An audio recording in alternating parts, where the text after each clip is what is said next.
만약에 마지못해 만약에 하기 싫은데 하면 야 그 걔네가 우리 말 들어주겠냐? 껴주겠어? 만약 그렇게 되면 한국은 중국 시장뿐만이 아니라 세계 시장 전체를 잃게 되는 거지. 우리 입장에서 곤란하지. 이렇게 세계화 흐름이 자국 우선주의로 역행하면 한국이 이 상황에서 어떻게 대처해야 하냐 이런 논의가 오가고 있는 거고. 얘들 안녕, 오랜만이야. 오늘은 반도체 동맹 칩4에 대해서 한 줄 요약하면서 시작해볼게. 한국은 칩4에 마지못해 참여하는 게 아니라 적극적으로 참여해서 발언권을 행사해야 한다. 어떤 발언권인지 뒤에서. 우선 너 의견을 좀 듣기 전에 칩4 동맹이라고 하는 것 자체가 좀 낯설거든? 기본적인 배경 설명을 좀 먼저 해줄래? 그럼 얼마든지 하지. 오늘 시작부터 너무 늘어지면 안 되니까 빠르게 간단하게 요약해볼게. 그리고 G4가 아니라 칩4다. 미국이 한국에 이른바 칩4 동맹을 제안하고 8월까지 참여 여부를 결정해달라고 요청했어. 여기서 칩은 반도체를 의미하고 4는 미국, 한국, 일본, 대만 네 나라를 의미해. 미국의 반도체 원천 기술, 일본의 소재 장비, 한국과 대만의 제조 능력을 결합한 반도체 공급망 협력체를 만들자는 제안이다. 그냥 이렇게 듣기에는 뭐 별 문제 없는데? 좋은데? 빨리 참여하고 싶은데? 뭐 이럴 수 있지만 문제는 이 미국이 이걸 하는 의도가 중국 배제라는 게 지배적인 분석이야. 한국이 이 상황에서 어떻게 대처해야 하냐 이런 논의가 뭐 전문가들, 언론인들, 시민들, 정치인들 사이에서 오가고 있는 거고. 그러면 너는 유소 호스트로서 이 칩4 동맹에 참여를 해야 된다고 생각해? 아니면 말아야 된다고 생각을 해? 바로 핵심적인 질문으로 찌르고 치고 들어가 버리네. 참여할지 말지를 떠나서 우리 어쩔 수 없이 참여해야 된다. 불가피하다라는 게 내 생각이야. 우선 미국은 세계 최강대국이자 우리의 동맹국이야. 반면 중국은 우리와 경제적으로는 밀접하지만 안보 관점에선 우군으로 보기 어렵지. 그런데 반도체는 민간 분야에서뿐 아니라 군사 분야에서도 활용되는 민군 겸용 기술이야.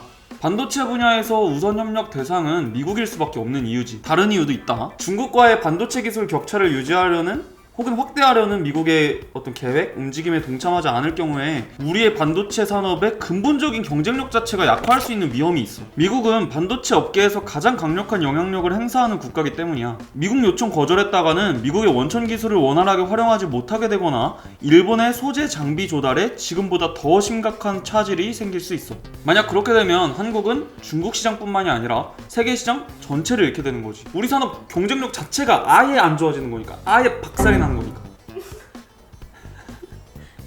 그럼 칩4에 참여를 하면 중국이 보복을 할 수 있다 이런 이야기도 들리는데 여기에 대해서는 어떻게 생각을 해? 그게 제일 걱정이지 다들. 나도 걱정이야.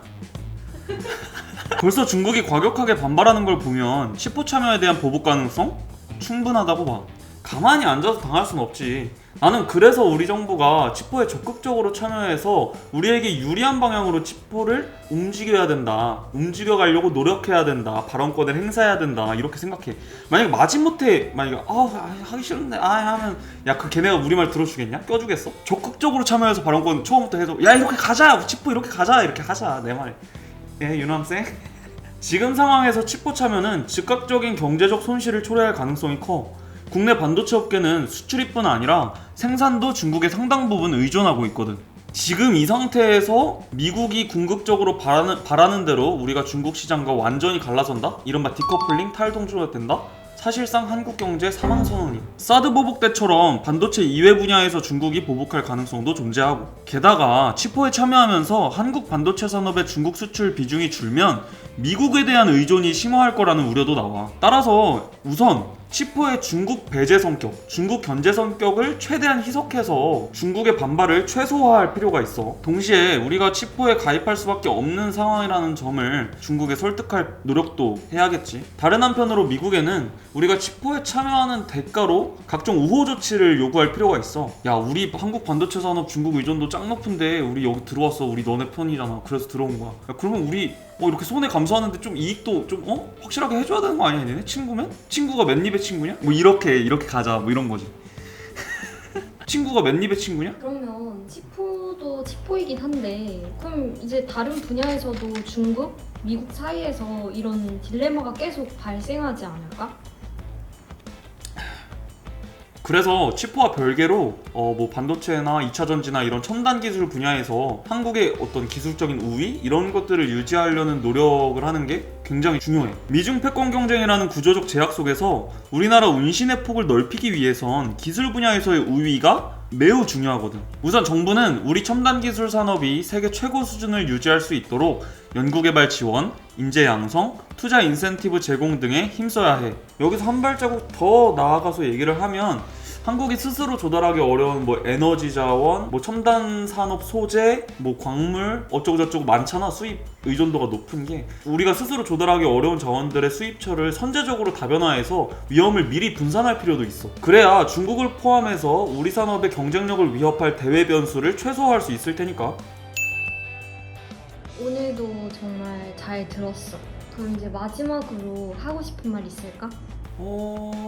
이렇게 말을 하고 뭐 하고 싶으면 많은데 한 50분 더 해도 돼? 마지막으로 최근에 국제뉴스 같은 거 보면 글로벌 공급망에 대한 각국의 신뢰가 떨어지고 자국 우선주의가 힘을 얻고 있는 모양새야. 근데 우리나라 같은 경우에 경제에서 무역 비중이 상당히 높고 그리고 개방 경제잖아. 소규모 개방 경제라고 하는데 우리 입장에서 곤란하지. 이렇게 세계화 흐름이 자국 우선주의로 역행하면 한국이 우리나라 문제뿐만 아니라 정의롭고 공정한 세계화를 위한 국제사회의 어떤 실천이나 노력, 고민 같은 거에도 적극적으로 참여해야 하는 이유라고 할 수 있다. 오늘은 뭐 한 50분 더 떠들고 싶지만 오늘은 이 정도로 하고 다음 주에 또 와서 입 좀 놀릴 테니까 다음 주에 보자. 오늘도 구독, 좋아요 꼭 눌러주고 댓글도 얘들아 많이 달아줘. 요즘 많이 달아줘.